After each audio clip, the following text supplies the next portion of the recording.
Hello and welcome back to Dial H for Heroclix. I'm your host, Kalder Nest. This episode, we're going to be talking about a couple of new figures that were showcased this last week, Zombie George Washington and the Dinosaur Hatchling, as well as go over our IPF fundraising tournament, our 300 Modern Pulp tournament we had this last weekend, and answer some listener questions. Howdy, let's get rowdy. So if you're looking for emotional satisfaction, my advice to you is seek professional Heroclix help. I have the high ground. Ooh, yeah, you may have the high ground. It's over, Simeon. Yeah. Instant deadpan humor. Over six people think I am funny. I'm your Captain America. That was just you in a costume. You absolute fool. Simeon will be able to edit that out. That's cool because it's expensive. I'm gonna make Heroclix like that forever. Are you kidding? Wow. Dial H for Heroclix is brought to you by CoolStuffInc.com, where you can find cool stuff in stock every day, including all the latest Heroclix singles and sealed products. Make sure you check them out at CoolStuffInc.com. Joining like always in the studio is Simeon Bruce. What's going on, Simeon? Ooh, another day, another dollar. That's what they say down in the podcast minds, at least.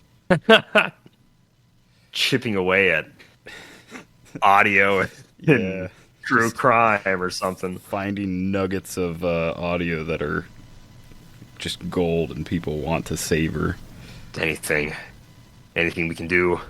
Oh gosh, what I feel like we have the same thing that made us happy this last week, that being the tournament. So Yes. I don't know if you want to toss anything out. Go ahead, but Man, was there anything? The eclipse happened the day that we. Oh, recorded yeah. this. That was This is neat. true. We weren't in the path of totality, so I think it was like 80% ish here, but still kind of fun. I forgot about, like, I knew about it and then I forgot about it halfway through the day, and then I suddenly was like, why is it suddenly quite a bit dimmer out? Like, felt like I put sunglasses on without putting sunglasses on, and then it dropped like 10 degrees and I was like, what is happening? Like, everything got quiet. I was on the side of the highway in Iowa, like near Shenandoah, and yeah, all of a sudden, like, no traffic, no noise, everything just, like, got real quiet, and it was, like, real dark, and I was like, what is happening? And then I was like, oh, that's right. The whole sun, moon, darkness thing. that whole deal is today. Oh, all right then. That is how it was though too. I was just kind of like, I stepped outside and I was like, it's definitely not as bright as it should be for 2:00. Was kind of my first thoughts. I was like, interesting. And I was like, oh yeah, the eclipse. I didn't have anything to look at it though. I only had the one pair of sunglasses. I think they say 2 is what you want, or those little specialty shades they sell or something. So I don't know. I kind of tried to look at it and I was like, okay. Well, it is cooler out. It's definitely. It really was just like dim. Like there was like a heavy cloud over the sun or something. It was kind of how it was. It was like, it should be like bright and shiny, but it's just kind of muted right now. Kind of neat. But yeah, that'll be about it. Let's go ahead and jump into a little bit of Heroclix news before we get to our tournament. 2 new figures were showed off this week. We have the Zombie George Washington that was April 1st. Ironically, not a April Fool's Day gag joke. But then slightly before that, we had the Dinosaur Hatchling. Simeon, do you want to go ahead and talk about that one? Yeah, this one's pretty solid. I really like it. I think it's going to be kind of interesting / maybe crazy in certain formats. So Dinosaur Hatchling is WKE 24002. It's got Animal Brute and past keywords, real name unknown. It's got a single trait that is they grow up so fast. At the beginning of your turn, and whenever Dinosaur Hatchling KOs an opposing character, give them a growth token. When Dinosaur Hatchling would be KO'd, you may instead replace them with a character with the animal keyword, turn that character to the first KO click, then heal them 1 click for each growth token on Dinosaur Hatchling. 45 points, full dial of sidestep, full dial of blades, 10 attack top dial, full dial of combat reflexes with some 17s and then 16s, 2 damage to the whole dial with a special damage power that is too cute. Shape change, but succeeds on a 4 through 6. When Dinosaur Hatchling uses it and succeeds, this turn it can't be targeted by opposing characters. I don't know how much you really care about this guy attacking. I think it's just like you throw it up there. Oh, it's also tiny size for whatever that's worth. I think you throw it up against your opponent, and you just have some crazy monster that it can potentially come in for. And it has to KO an opposing character, but like that should be easy enough because they either have to take care of this right away, or you can feed it a bystander or something right away, and then they have to ignore it because maybe you bring in a Wendigo or something. I think probably the coolest thing is you can bring in any point value. There's no restriction at all. So if you wanted to say bring in like a 200 point Wendigo and let him heal up, I mean, I guess he can already do that, can't he? That's a bad example. But you could bring in a quote unquote like full point Kong, technically just on lower, and it doesn't say the replaced character can't be healed or anything. So then you could like support him up or something. It's kind of cool. So I like Dinosaur Hatchling a lot. I think he's really funny. I think he's really cool. I don't think he's necessarily like competitive or anything crazy like that, but I don't know. I like the dinosaur feel for the year. I like that we're getting the Jurassic League, and to precursor that, we get a little tiny little baby dinosaur just popping out of the egg. So it's really cool. He's thematic. His appearance being the Mesozoic era, 252 million years ago, being his significant appearance is really funny. So I like that. He's full of flavor. He's cool. Yeah. Plus the sculpt is hilarious. It's just like a clutch of eggs with like a tiny dino head popping up. Oh, it's hilarious. Like Ian bought one a few days ago, and I was like, oh wow, he really is just really tiny little guy. It's really funny. I love that it's WKE like WizKids 24 this year, and it's 002. So this is not the first like non-Marvel, non-DC kind of whatever LE specialty deal we're getting. There's going to be more. When we get to George, you'll see his level. There's quite a few more. So kind of curious to see what else they have in store. But Dinosaur Hatchling is just a really solid, fun piece. For those that participated in April Fools, maybe got themselves a George, he is 005. So we know there's at least a 1, 2, 3, 4, 5. So there's at least 3 more original characters. Don't really know what to call these guys, but like properties that aren't Marvel, aren't DC, kind of open, fair use type of stuff is going to be happening here. So there's at least going to be 5. Zombie George is one of them. He's got Zombie Horde, Monster, Past, Politician, Ruler, and Soldier keywords. I was curious if they're going to end up giving him Ruler. He seemed very anti-ruler, but sure, President rules the nation, I guess. We'll go with it. 75 points. He's a close combat beat, stakes to charge piece, rolls on some flurry, gets some sidestep blades later. Charge quick, invincible, empower, top dial with flurry steel energy in the middle of his clicks, which is well timed since his last 3, so 6 through 8, have regen, and then the next 3, 5 through 4, or 5 through 3, have steel energy, which means you can at least heal back up to click 2 at the very least, which is really cool. He has his stop click at the very end is I cannot tell a lie, you're delicious. Stop, regen is free.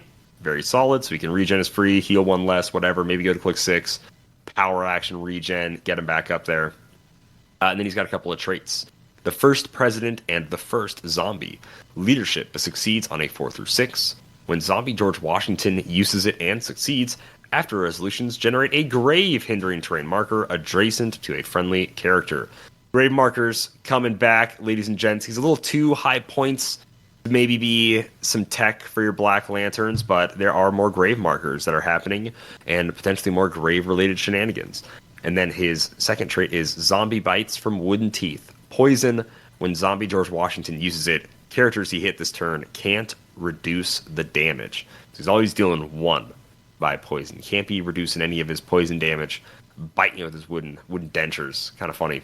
So, pretty cool piece. He's no longer just $10 on the shop. He is now a kind of specialty promo where if you buy a countertop display of Undead, you'll get him for free with that. So, I don't know if he'll appear in any other bundle or if this will be our last chance to get old Zombie George. At the very least, I suppose he'll be coming with hopefully. I guess no. Yeah, probably like confirmed a zombie Lincoln is almost guaranteed in any box of Undead. I was going to say hopefully a Ghost of Abraham Lincoln, but he is a chase, so maybe. There are a few other chases in that set, so it's kind of a maybe. But that's Zombie George. I think he's fun. I think he's cool. Makes me want to get at least like Thomas Jefferson and Oh gosh, Teddy Roosevelt to get our zombie Mount Rushmore in Heroclix. That'd be kind of fun, but we'll see. We'll see what happens. It took us quite a few years. It was like 2017 was the first Undead, so it took us 7 years to get 2 presidents. Hopefully that theme does not continue. We can just get the rest of them. That'd be nice. But Zombie Driver's fun. He's cool. Check him out. And yeah, there's also a Deadpool that came out this week. We're not going to go over that. Hopefully you guys enjoyed our last podcast last week where Simeon and I interview the brightest minds behind Heroclix. We had Jake, Jimmy, and John on talking about set design and what goes into designing a set, not specifically figures, but like choosing what characters get to be inside a set, working with Marvel and DC, etc., etc. So if you haven't listened to that yet, or watched, I should say, it's on our YouTube right now. It is our channel trailer video, so if you just go to our channel, it'll automatically start playing. If not, it's one of the most recent videos we have uploaded. So seriously, it's like a little 20-minute interview and behind the scenes with the folks that work at WizKids. It's really cool. Check it out. We're doing another episode this week. It is all about tournament organization, tournament play, and so we actually go over the Deadpool in that video. So if you want to hear us talk about that, as well as I have a few other people on, go ahead and check out that one, coming out probably Wednesday, Thursday, sometime this week. I'm unsure. But Simeon, Saturday was our Pulp event, and ironically, I'll be using HC units to look at the team list to double check it. So, what I don't know. What'd you think of the Pulp event? How it went and everything? We had 26 people. It was a lot of folks. It was a good time. We had quite a few, not only from our area, but driving out. I don't know. What were your thoughts on the Pulp event? Yeah, it was great seeing the South Dakota kids and Lucas and like the Phoenix Nest guys. Like, always great seeing them, but also seeing Ed and Seth. Don't get to see them as often, so that was cool. Seeing some Omaha players actually crack into the top 8 was also very neat. But yeah, I guess one Omaha player, one Lincoln player. So yeah, seeing the guys from Lincoln also a special thing. But yeah, the turnout was awesome. The venue did an awesome job of giving us ample space, and yeah, I don't know. I thought it went really well for I don't want to say like thrown together, but for not having an actual like organization team kind of thing, we did pretty well. Right. We're not tournament organizer guys. That's not who we are. So I was pretty proud of how well it went, how smoothly I think the between rounds went. The judge calls, I think they went pretty well. There was only one time where I was like, "Hello, Anthony Barnstable. What does this mean?" So overall, successful day. 26 people, like I said, solid prizing. We ended up giving every player a broadsword. Everybody that showed up, participation prize was a broadsword and a Starro fight. We had a couple of, what do we call them, title matches. That was like the stream matches, and we'd randomly make some other matches a title match where we just put some extra prizing on the line, which is really fun. But Pulp is, I'm going to go over just Lucas's team. There's a few others. Well, actually, let me just shout out the top 8. So 8th place, Grant Hollingshead. Shout out. That's a kid from Rainbow. We have Aaron McCoy, with his Dr. Stranger Things team, Omaha local, shout out. Seth Davis, Kansas City. Isaac Denke, another South Dakota guy with the Necro Bombs team. Tristan Halverson, playing Stunts by Ian Eggleston is the name of his team, which is pretty funny. I love that. Stunt biking. We had Richard, he was from Lincoln with the, I guess, team Target Alpha, I guess is what we're going with. And then Alex Mader, U.S. National Champion, Clicks Open champion, 2nd place with his Dice Manipulators team, and then Lucas Van Holland with his Drop and Bombs team. Now, Lucas's team, it's not going to sound too terribly interesting because that's just kind of what Pulp is. I'll read the list really quick. It's Blackheart at 50, Orb at 45, Mr. Sinister at 45, Doctor Strange at 40, Necron 40, Spiderling 40, Madison 20 points, and then Robbie Reyes at 20 points. So yeah, I mean, this is Pulp. That's Pulp, ladies and gentlemen. It's Orb, Sinister, Blackheart, Necron. Like those are the top boys in Pulp. Doctor Strange to an extent also, yeah, super high up there in the Pulp play. So not too terribly interesting. That's not even a knock against Lucas. That's just kind of the pulp format. There aren't many pulp events that happen, so we wanted to do this. We talked about doing a ban list a lot, but we just decided that there weren't that many pulp events that happen anyways, so why have a ban list? But unsurprisingly, most teams are pretty dang similar. I think the only one in top 8 that's not running a Blackheart is Aaron. He was running similar stuff, Necron, Doctor Strange, Blue Marvel, but then he was also running, he's running the Avengers 60th Strange and then the Avengers Forever Strange, and then also the Notorious 001 Lex Luthor for 50 points. That was an interesting call. Yeah. To run that Lex. I in my assume mind. it's in case the, not Avengers 60th, it'd be the Avengers Forever. If Avengers Forever Strange can bring in Wong or astral projections, he can give them Superman enemy with Lex and have extra outwits. On paper, That's he only true. has 2 characters that can benefit from that, but if that Strange starts bringing stuff out, then yeah. But yeah, he got into top 8 without a Blackheart, which is impressive in a field that is very much like heavily Blackheart. Everybody else has Blackheart on the team. That's crazy impressive. I do want to shout out a couple of new players that we had. We had Zane and Gavin, both very new to the game. Both played, had a blast. We made sure to give them a little extra prizing, all sorts of stuff. It was really cool just seeing a lot of new people showing up. It was really funny. In Zane's first game, he won map, and he took his opponent to a Yu-Gi-Oh map. Yes. And when I walked past, I was like, fellas, you're having a great time, and I hate to be the burden of bad news, but we cannot play on that today. So, but it was pretty funny. But yeah, he played last Thursday night at Krypton, and I met him there, and I was like, oh, you got to come to the tournament. And I'm glad to see that he showed up, came to the tournament, and had a blast. So getting some new people into the game, it's always really cool to see just more new players. It's the best, being able to see more people join the game and kind of enjoy it. Gavin was pretty stoked about that Captain America Pegasus. He was like, whoa, man, does all this? And I'm like, yeah. So it was pretty cool, and yeah, we even played a couple of games later. So it was a blast while top 8 was going on and everything. We made space, very respectful of our fellow gamers, maybe not Heroclix gamers, but gamers. We made some space for the Yu-Gi-Oh folks, made sure everybody was having a good time. So it worked out pretty dang well. Yeah. But yeah, that's also, the event. I do want to, I don't know if we already talked about it, but Lucas has put a bounty on himself. Oh, that is right. The for bounty. this entire year, but it's at each event. He will put down, what was it, $10 or it was $20, right? Can't remember if it's 10 or 20. So if his opponent agrees, they'll put down their half of it, and then he will put down his half of it. If they beat him, they win like the pot. If he beats them, then they get he keeps the money. And so for this event, we raised an extra $160 or $140 because Lucas was doing that. Almost everybody challenged him when he offered it, and he went undefeated for the day. So, yeah, it was really fun. Since he's technically the reigning silver champ, world champ. Yeah, Pulp champ. It's kind of wild. I was like, man, is he ever gonna lose the title? I know we kind of joked about oh man, what prizing are we gonna give Lucas? Ha ha ha. We were figuring out prizing for first place.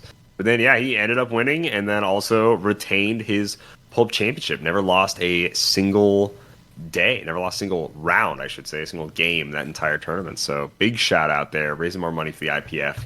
Always a good thing. And it was kind of a fun thing. He says he's going to try to do that at every tournament, whether it be a Pulp tournament or not. Just kind of doing it, whatever. I don't know if he's going to be doing it as much on online tournaments. There's not as many happening anymore. But he's going to be going for it. So it's really cool. Shout out, that's a actually minor thing, another to toss on what made me happy this week. When Ian and I got back to the house, we watched From Dusk Till Dawn, starring George Clooney. Have you seen this? Oh, absolutely. Yeah. George Clooney and Quentin Tarantino. Quentin Tarantino, yeah. His brother. We clicked on it and it says oh, it's a vampire movie, and I'm like, all right, cool, yeah. We watch so many bad vampire movies. weirdest Dude. vampire movies. So weird. If you guys have not seen From Dusk Till Dawn, highly recommend it. Go check it out, HBO Max. I was like instantly, it gets you in with like action and everything right away. And you're like, whoa, what are these guys doing? What's going on? And then like, I don't know, about 20, 30 minutes in, I'm like, Ian, I don't think this is a vampire movie. We were like starting to be like, I'm pretty sure like how sometimes the descriptions of movies get messed up on streaming services, you know, like that must have happened. Because this is just like a thriller about whatever, like a crime thriller. And then the vampire stuff happened. And I was like, oh my gosh, At, like, okay. It's like crime heist drama kind of thing, and then at like towards the very end, the vampire stuff finally starts happening, then it's just wild. So insanely wild. And I'm like, I'm not gonna lie, I don't know. I would have been okay if it would have stayed a crime thriller like the entire time, because it was doing that really, really well. And then the vampire stuff happens, and I'm like, okay, but I don't even hate that it's vampires now, because this is awesome and kind of wild in its own way. Just like I couldn't imagine watching that movie in theaters in 1996 or whatever and being like, yeah, I don't know if it's like not knowing it's a vampire movie, and then 30 minutes in, when Selma Valak, I forgot her name exactly, something like that, like she turns into a vampire. Spoilers for whatever. The I'm just like, 25-year-old movie. So jarring. Yeah, it's just wildly jarring when that happens. Oh my gosh, what's his name? Danny Trejo's in it. And becomes a very ugly vampire. Very ugly all the vampires are very ugly. This is not like Dracula and very cool looking. It's like these are like alien vampires, like really gross looking ugly vampires in this movie. But yeah, that was like perfect way to end the IPF day. We also got Raising Cane's with some of the Rainbow Kids, so that was pretty dang fun chatting with them, having a little Caniac combo, you know. So it's a great way to end a good day at Heroclix. Fun tournament, giving out all sorts of cool prizing and everything, and raising money for the IPF. If you're not already going to Worlds, then consider going. And if you are international and saying maybe it'd be a problem to try to get a flight there, well then consider going to the IPF Facebook page, check out the pin post, and enter to try to win a paid trip to Worlds, a flight, your travel cost paid to Memphis, Tennessee this September for the Heroclix World Championship. That's what the IPF is all about, getting international players to the Heroclix World Tournament and making it a truly world tournament. All right, you want to go ahead and jump into some listener questions here, ladies and gentlemen. These are all from our Discord. Once again, Patreon plug. If you want to join the Discord, you got to join the Patreon. And if you want to join the Patreon, you got to make sure it's at least $5 or more in order to get the Discord rewards. We got one of the best Heroclix communities in our Discord. Pretty much everyone in our Discord will tell you that without even me having to tell them to tell you that. It's just that freaking good. So consider supporting us and consider just supporting the show. We've been able to do all sorts of cool stuff with Patreon. We get a lot of really cool tokens handed out, given away to everybody. We do a lot of cool monthly giveaways and everything. Just consider supporting us. That's where all these questions are coming from. There are dozens of us. Dozens! Alex the Enchanter asks, I just learned that underneath all the auto-tune, T-Pain is actually one of the greatest singers alive. Okay, interesting. What's a Heroclix figure that you kind of overlooked at first blush, and then you played it or played against it, and it truly surprised you? That is a good question, Alex. Do you have anything for that, Simeon? Played against it. Like this is kind of basically seeing like a hidden gem almost. Yeah. Where it's like, whatever. I feel like Spider-Man is that for like Spider-Man Prime is that for a lot of people, where I think a lot of people wrote him off and like, wow, he's like the best.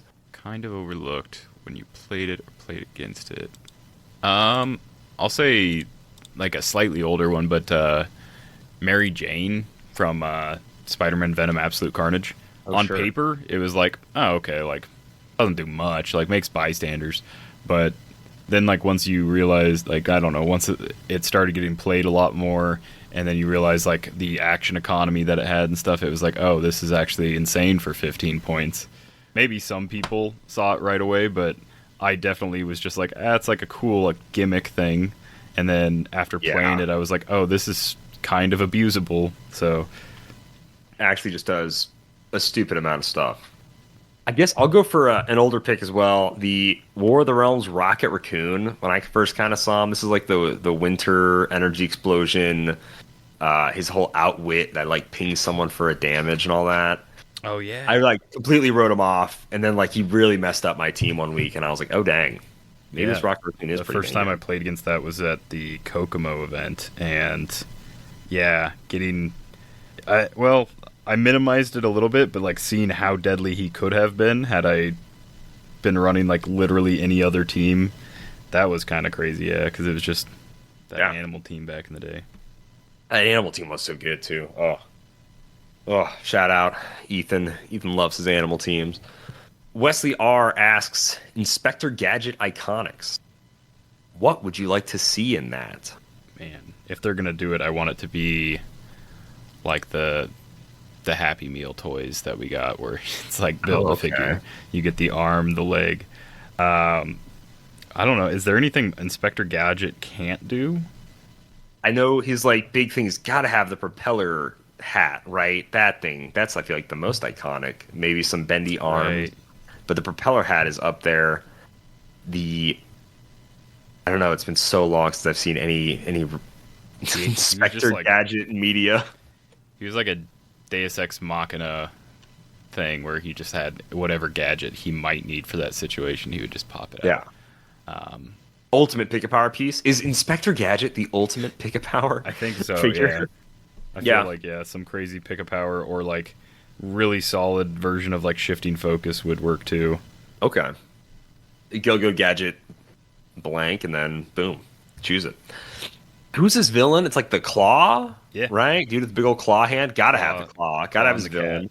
Oh yeah, He has like the little white cat that he's always yeah, that cat. Gotta have the cat. So, I think he's a little 3-pack. Make up at least a cat bystander maybe, and then boom, you have your Inspector Gadget iconics. I don't know outside of like the main villain and then Inspector Gadget himself, any other characters in the Inspector Gadget universe. But I would say those are the ones to have, the ones people will want. Wesley then asks some more iconics questions here. Matrix 5 is officially in the works. What do you think about a Matrix iconic set? You know, in the way that like playing Heroscape, the secret agents were very much supposed to be like Matrix looking people. I think it'd be sick to have like Matrix characters in the game.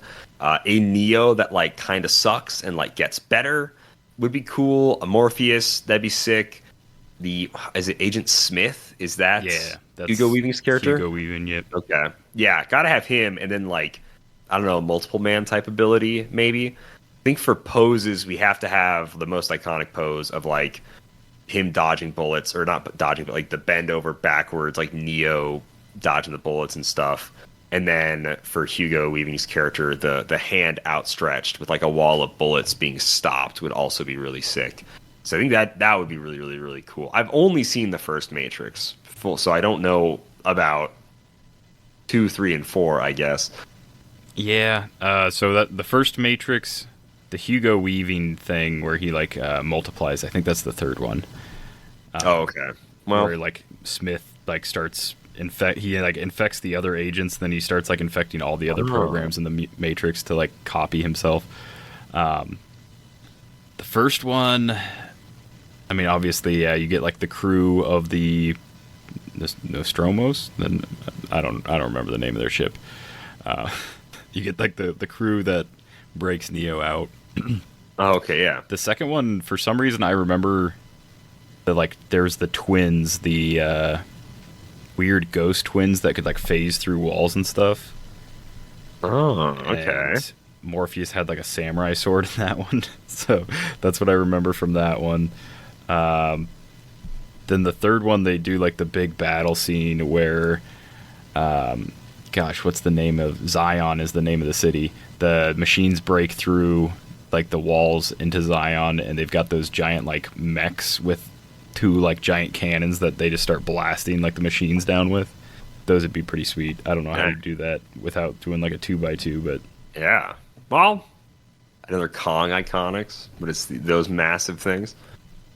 Maybe I gotta watch the other. Maybe I gotta watch the other Matrixes. I don't know. Everybody always said they just get way worse after the first one or something like that. So I was like always scared to like first watch it one's more. definitely like peak. I think the second one's the weakest, and then the third's like a little bit better. But Okay. yeah, the first one's just like the best story-wise, because it's like the start of the hero's journey. You never want to like see the hero get to like the point where everything's just like stupid easy and he doesn't have to worry about anything anymore. Unless it's One Punch Man, then that's where it starts. Okay, right on. Next up, Wesley asks, next phase has a handful of desirable figures, but is mostly considered a whiff by the community. Is it the characters or the dials that make it a miss? If you took these power sets and gave them to a character that are more popular, would it make a difference? Or is the set just a miss altogether? Personally, I think you kind of hit the nail on the head. I think it's just the characters. I think if you give like all these common dials to comic book characters or something like that, people's tunes would be, I think, completely different. I really do. I think if you make like Donnie Blaze into some, I don't know, cooler magician that then makes demons, people are like, wow, this is so neat, you know, versus being like, what a useless piece. Or you take all the Abominstay and just make them maybe completely different characters, something quote unquote cooler characters, you know, then I think the community would be like, wow, what an awesome set. I purely think it's just like lack of interest in a lot of these Disney Plus shows is what some people, I will say some dials aren't the greatest, you know. I'm really pretty bummed about like the common shifting like Moon Knights, not in love with those, and a handful of others. Don't get me wrong, every set's got some rough dials, but I think the main reason next phase is getting like so much flack, besides maybe like the what's it called, the misprints and everything, is probably just because character selection. I think people would like it a lot more if it were just comic characters, same dials but just different characters, and I think people have a totally different tune. Yeah, I definitely agree. I think having I don't know, having like the Abominstay when like they could have fleshed out some other characters a little bit more, and then there's also like I think one of the things that people really loved in the first Disney Plus set was the What If characters. Like obviously WandaVision was cool. We had Loki, and then we had What If. We didn't have any of those in this one just because of timing or whatever, but like season 2 Loki wasn't there.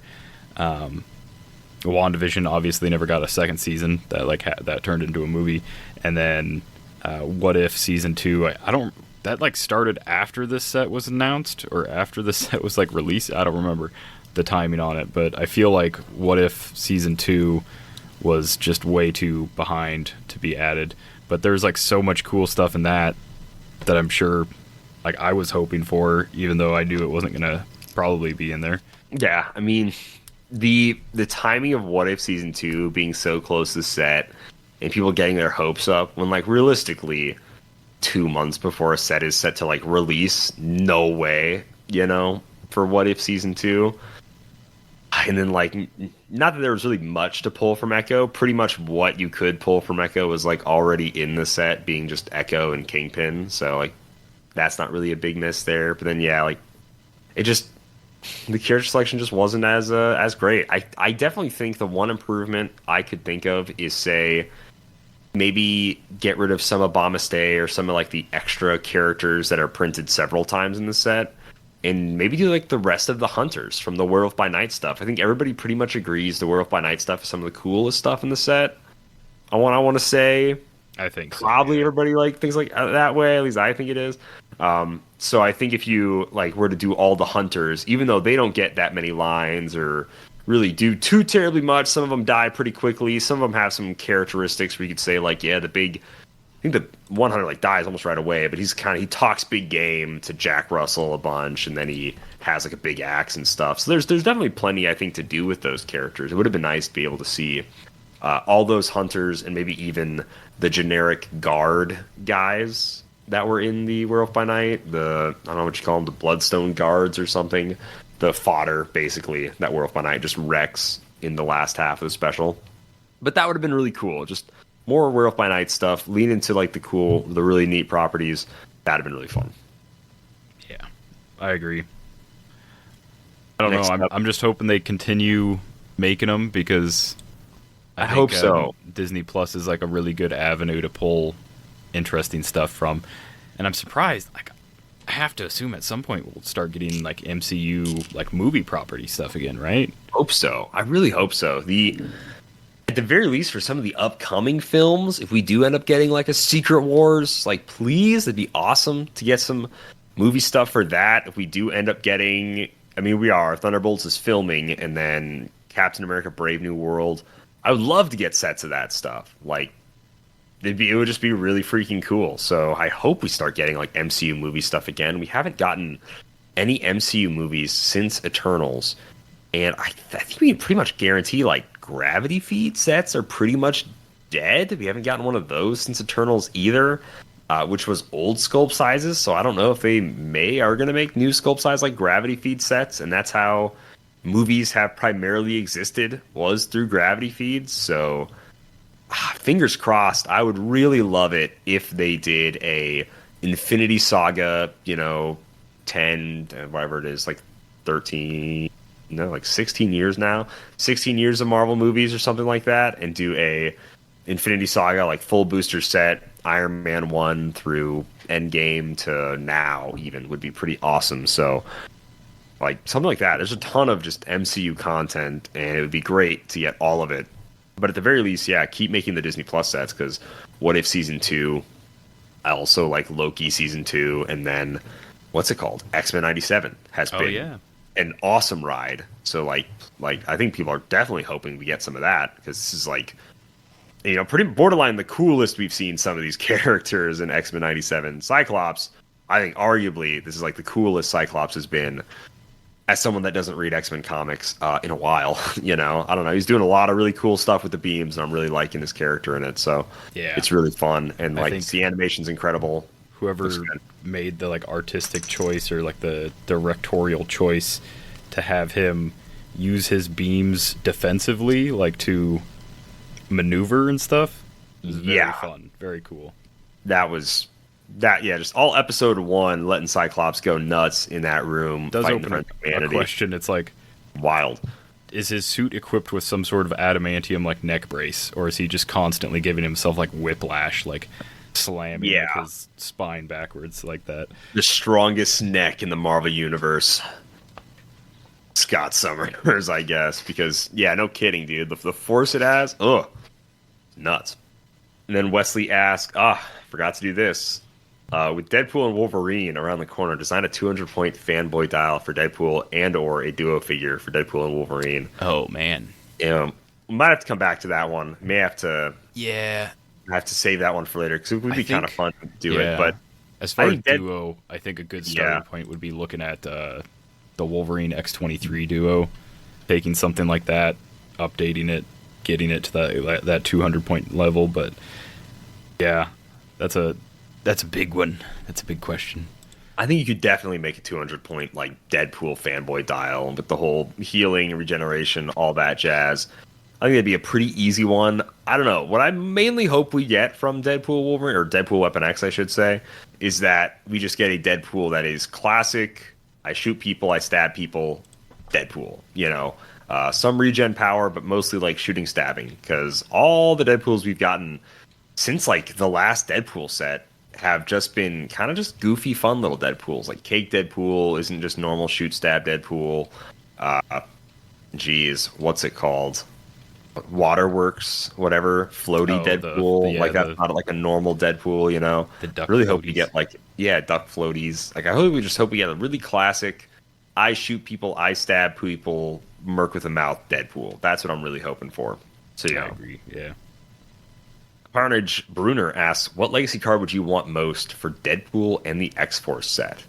Maybe not what you expect to be in the set, but the one you'd want most if you were to pick any. Making sense for the set, of course. I mean, I think it's got to be Web of Spider-Man Deadpool. That's got to be my number one. The super rare. Yeah. Oh, yeah. Yeah. What about you, Simeon? Most for Deadpool and the X-Force. Deadpool and Bob would be like a pretty like shoe-in one for me. That's like a classic like duo. Honestly, like there's a lot of stuff from the first Deadpool set, like the Headpool, Dogpool, Kidpool, like all that jazz was pretty fun, and I think all of those are like commons and uncommons. Man, Deadpool Weapon X, I'd really like to see because the X-Men Xavier School Cyclops got legacied. I'd really like to see the Xavier School Wolverine get legacied in some form or fashion. I think that's a amazing sculpt and good dial. They just have to work around like the ID card portion of it. You think do you think it should be the approach of that same like Scott Summers like Cyclops figure, where it's just has a completely different function than it was before for that Wolverine? Because that Wolverine's like number one. Let me look at Adam real quick. Charge, flurry, mess you up, you know? And that Scott was like running shot, shoot, destroy blocking, mess up your main guy. And then he very much became a more like team-oriented, team player type of character. Yeah. I don't want to like lose the... So when he's closer to your starting area, he can use combat reflexes. When he's closer to the opponents, he can use flurry. I think those are two powers that make a lot of sense to have on his dial in some form.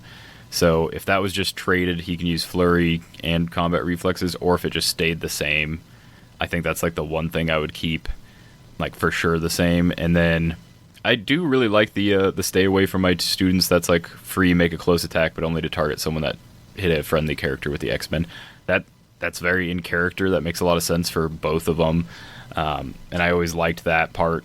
So yeah, like that gives them, obviously the stop clicks have to remain stop clicks, and then that just gives them the one final trait to find something else to do with him. I don't know what you would do exactly with that costume.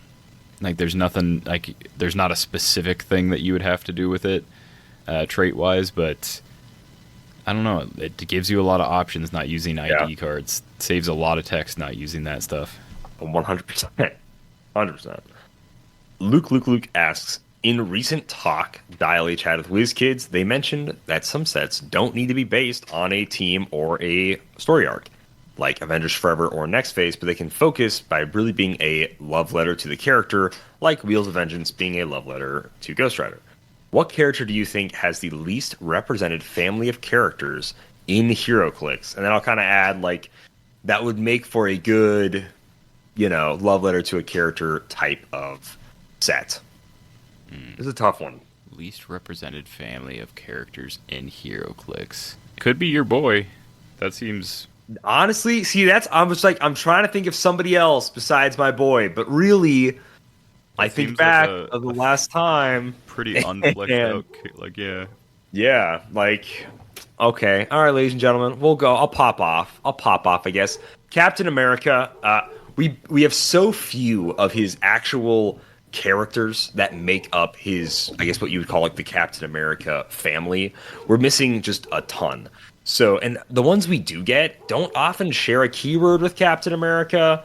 Ranted a few times to other people, I think we could get away with having like a Captain America Corps-esque kind of keyword, a Captain America family keyword, like Asgardian or Stark Industries. Because really, you look at how few people get Stark Industries nowadays. I think we could do a Captain America one. But yeah, like we still don't have a Diamondback that like works specifically with Captain America and their time together. Like people just kind of associate with Cap just being an Avengers. Like, oh, an Avengers set, that's a Cap set. But, like, not really. There's versions of the Falcon we still don't have. There's versions of Steve we still don't have, like Nomad and Nomad. But, like, a lot. There's the exoskeleton suit when he loses the serum. There's several different costumes. One during the, like, Hidden Secret Wars. We could revisit some older teams that he was on. Invaders, All Winners Squad are very unfleshed out teams. And at this point, super old, like not like there's barely any invaders, let alone classic invaders. I would love to get a classic Namor invader. We haven't gotten him since the Nick Fury set. We haven't gotten an Invaders Human Torch since even way before then. Even these last couple of Jim Hammond Human Torches have been more of a modern Human Torch, and those aren't even legal anymore. We haven't gotten Bucky Cap in a very, very long time. We have gotten Jack Monroe Nomad once, but that's when he's like Lone Wolf Nomad and not like sidekick to Captain America Nomad. We haven't gotten a John Walker Cap in a long time. That's not been MCU. So you could really flesh out a ton of Captain America stuff. There's a lot of people from his early run where he had an apartment and his like girlfriend at that time, or other people in his apartment building who were like firefighters. There's also a great current Cap run that's happening. I didn't like it at first. I'm kind of growing on it. And this could be a fun figure, but Doctor Strange gives Cap an action figure to like that Doctor Strange can like talk through every once in a while. So there's a point of the comic where Captain America just pops off the figure's head and puts it in his pocket so he can keep talking with Doctor Strange without having to carry the action figure around. It's really funny. But there's tons of Scourge. Gosh, the many iterations of Scourge. There's a ton of stuff. Bucky's been Winter Soldier way too often in HeroClix. I think we deserve a new classic Bucky, one that actually feels like Bucky, and then a Bucky cap is like super duper long overdue. But you could really flesh out a ton of Captain America's different stories, like Paladin. I could go all day, but I really think we are, I won't say overdue for a new Captain America set, but the last one left so much to be desired that if we truly wanted to flesh out like characters, and now that there's the Captain's Network, you could do all of those. So maybe that could even be the keyword. You could do some Captain's Network characters in it, even though that storyline was kind of weak. Ian Zola, shout out to all the Ians out there. I only know one, but Ian Zola has only been made once as Nomad and not as his like newer version. Again, still Nomad, but a different character. And Arnim Zola from that run is one of the best versions of Arnim Zola ever. That'd be really cool. There's a ton of Captain. I could literally rant for so long. There's like so much Captain America stuff that is completely untapped that could 100% get tapped into. So I think that'd be great. Nah, don't have to sell me on that idea. I'm still trying to think of like, we had 2 Fantastic Four sets, and it's like that the whole like set is the family, Right. Most like X-Men, if you just like add more X-Men, that makes sense. That's fine. Gosh, I'm really like drawing a blank when it comes to My I guess only other Doctor Strange. Like, ooh, there you it's go. like him, Wong, Whole Clea mystical is set. like really the only like 3 that we ever get regularly. And yeah, he's got like a whole bunch of other cadre of partners and people that he teams up with and stuff. And what was Alex saying in the Discord? There's like a Doctor Strange school almost, right? That's what like the storyline Bats is from. So you could do a lot with that, I'm sure. Yeah. Some what is it, Commertage like generics and stuff. Some trainees. Yeah, I think you could flesh out quite a bit of Doctor Strange, really. One of the other characters I thought could be fleshed out was like, man, what about a Punisher set?